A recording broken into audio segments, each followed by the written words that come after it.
The night of Desmond's biggest business gala arrived, and Rachel knew it was her last public appearance had warned as her Mrs. that things were Princewill. moving quickly, and that after this event, there will be no turning back. Dressed in an elegant gown, Rachel played her part perfectly, smiling for the cameras and engaging in polite conversation with Desmond's business associates. But beneath the surface, she was on edge, waiting for Ade's signal. Throughout the evening, Desmond kept a close eye on her, his possessive nature more evident than ever. Rachel could feel the weight of his gaze, and she wondered if he knew this was the end. As the night wore on, Ade appeared in the crowd, giving Rachel a subtle nod. It was time. Rachel excused herself from the gala, slipping away unnoticed. Her heart raced as she made her way to the back exit, where Ade was waiting with a car. She climbed in, adrenaline pumping through her veins. "This is it," Ade said as he started the car. "You're leaving everything behind." Rachel nodded, glancing back at the mansion one last time. "I know." And with this, they sped off into the night, leaving the world of Desmond Princewill behind. Rachel's relief was short-lived. As they drove through the dark streets of Lagos, Ade's phone buzzed. He glanced at the screen, his expression growing tense. "We've got a problem," Ade said, his voice tight. "What is it?" Rachel asked, her pulse quickening. "Desmond knows you are gone, and he's not happy." Rachel's stomach dropped. He had hoped to slip away unnoticed, but it seemed Desmond had caught on faster than they had anticipated. "We need to get out of the city," Ade continued, accelerating the car. "I have a safe house outside Lagos.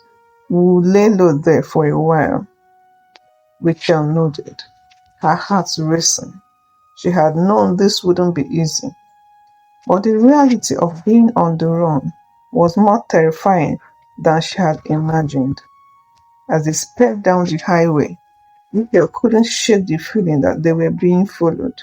After what felt like hours, Ade pulled into a secluded property far outside the city.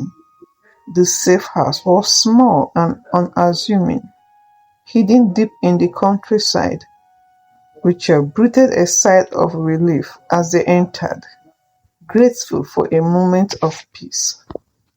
Inside, Ade handed her a burner phone. "We will stay here for a few days. Then I will arrange for you to leave the country." Rachel blinked. "Leave the country?" "It's the only way to stay safe," Ade explained. "Desmond has connections everywhere. If you stay in Nigeria, he will find you." Rachel's heart sank.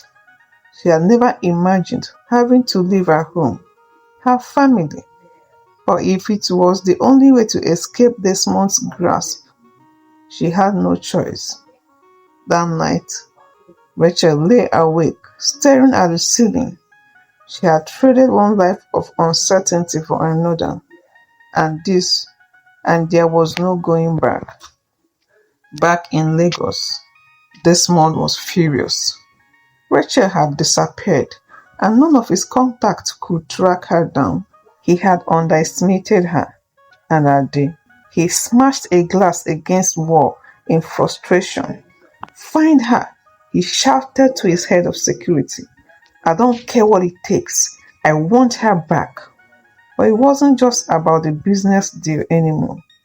Rachel had embarrassed him, and Desmond wasn't a man who took betrayal lightly. Natasha, who had been observing the chaos with amusement, approached him. "I warned you, she wasn't as naive as you thought," she said, her tone mocking. Desmond shot her a dark look. "Stay out of this, Natasha." Natasha smiled, unfazed. "Oh, I will. But don't think for a second that I'm not enjoying watching you lose control." Desmond ignored her. His mind focused on one thing: finding Rachel and making her pay for living. The days at the safe house passed slowly. Rachel and Ade stayed out of sight, careful not to attract any attention. But as the days turned into weeks, Rachel began to grow restless. "I can't keep hiding forever," she said one evening as they sat by the fire. "I know," Ade replied. "I'm working on a plan to get you out of the country, but we'll have to be patient." Rachel sighed, frustration bubbling up inside her. She had thought escaping Desmond would bring her freedom, but now she was trapped in another kind of prison. As they sat in silence, Ade's phone buzzed. He glanced at it, his expression hardening. "We have to go." Rachel's heart raced. "What's wrong?" "They have found us." Rachel and Ade quickly packed their bags and fled the safe house. They had been careful, but somehow Desmond's men had tracked them. The tension in the air was thick as they sped down a dirt road, the headlights of an SUV not far behind. "We need to lose them," Rachel urged, glancing back at the vehicle trailing them. Ade gripped the steering wheel, his face set on concentration. "I'm working on it." He swerved the car sharply, taking a narrow road through the thick forest. The SUV followed close behind, relentless. Rachel's heart raced as she clung to her seat. Just as they reached a bend in the road, Ade veered sharply into a hidden trail, cutting the headlights and plugging them into darkness. The SUV sped past them, unaware they had taken a different route. Rachel held her breath as they waited in silence of the night. After what felt like an eternity, the sound of the SUV's engine faded into the distance. Ade exhaled, easing off the brakes. "We've lost them, for now." But Rachel knew it wasn't over. Desmond wouldn't stop until she found her. Desmond's reach was greater than she had imagined, and she realized that staying in the country, even in hiding, was no longer an option. They needed to act quickly if they wanted to stay ahead of him. "Ade, we have to leave Nigeria," Rachel said. Ade nodded. "Already one step ahead. I have made arrangements. We can cross the border into Ghana tonight, but we will need to move fast." Rachel felt a pang of fear at the thought of leaving everything behind. Her home, her family, but she knew there was no other choice. Desmond had powerful connections, and staying in Nigeria would only put her life at risk. That night, they crossed into Ghana under the cover of darkness, traveling through remote roads and avoiding any major checkpoints. It was a risky move, but they had no other option. As they crossed the border, Rachel looked out the window, the reality of her situation sinking in. She was leaving everything she knew behind, stepping into the unknown. Once in Ghana, Ade led Rachel to a safe house in the outskirts of Accra. It was a modest home, hidden from prying eyes, but it provided the safety they needed. "We can't stay here for long," Ade warned. "Desmond has contacts everywhere. We need to change our identities and disappear for good." Rachel nodded, her mind racing. She was ready to leave her old life behind, but the thought of completely erasing her identity was terrifying. Yet, with Desmond's men still hunting her, she had no choice. Over the next few weeks, Ade worked with his connections to secure new passports and forged documents. Rachel would no longer be Rachel Princewill. She would take a new name, a new history. "I've arranged for us to leave for Europe," Ade told her one evening, handing her the new documents. "We will disappear and start afresh."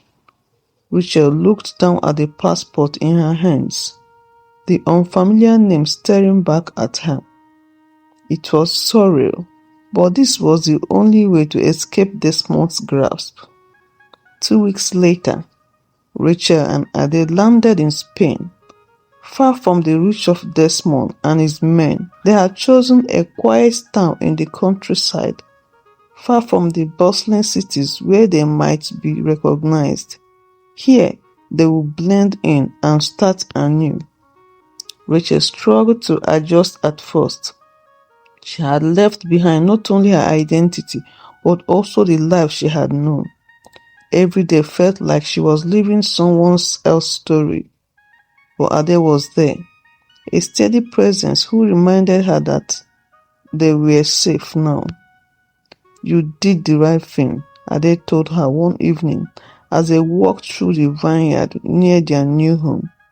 "You escaped a dangerous man, and now you have a chance to build a new life." Rachel nodded, grateful for his support, but a part of her couldn't shake the lingering fear. What if Desmond found them? What if this peace was only temporal? Still, she tried to embrace her new life. For the first time in months, she wasn't constantly looking over her shoulder, and slowly she began to find comfort in the quiet environment. Back in Lagos, Desmond was furious. Rachel had vanished without a trace, and none of his contacts had been able to locate her. He had underestimated her and Ade, and now they had disappeared. Natasha, ever the opportunist, didn't miss a beat. "You've lost her, Desmond," she said with a smirk. "Maybe it's time to admit the defeat." Desmond glared at her. "I don't lose, Natasha. I just need more time."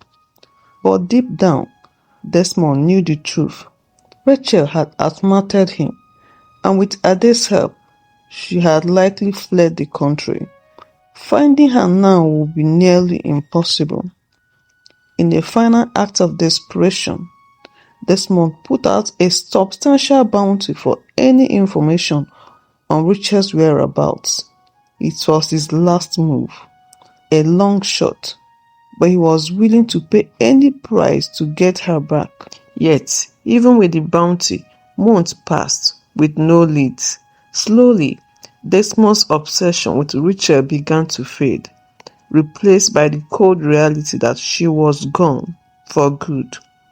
A year later, Rachel stood on a balcony overlooking the Mediterranean Sea. The sun was settling, casting a warm golden light over the water. She breathed in the salty air, feeling a sense of peace she hadn't known in a long time. Her new life had become a reality. With Ade by her side, she had built a quiet, fulfilling existence in Spain, far from the chaos and danger of her past. Desmond Princewill was a distant memory now, his reach unable to touch her anymore. Rachel no longer feared being found. She was free, truly free, and for the first time in her life, she felt like she was in control of her own destiny. As the sun dipped below the horizon, Rachel smiled, knowing that her journey had been long and difficult, but worth it. She had escaped the clutches of a powerful man, survived unimaginable danger, and now she had a chance to live the life she had always wanted, on her own terms. She was no longer Rachel Princewill.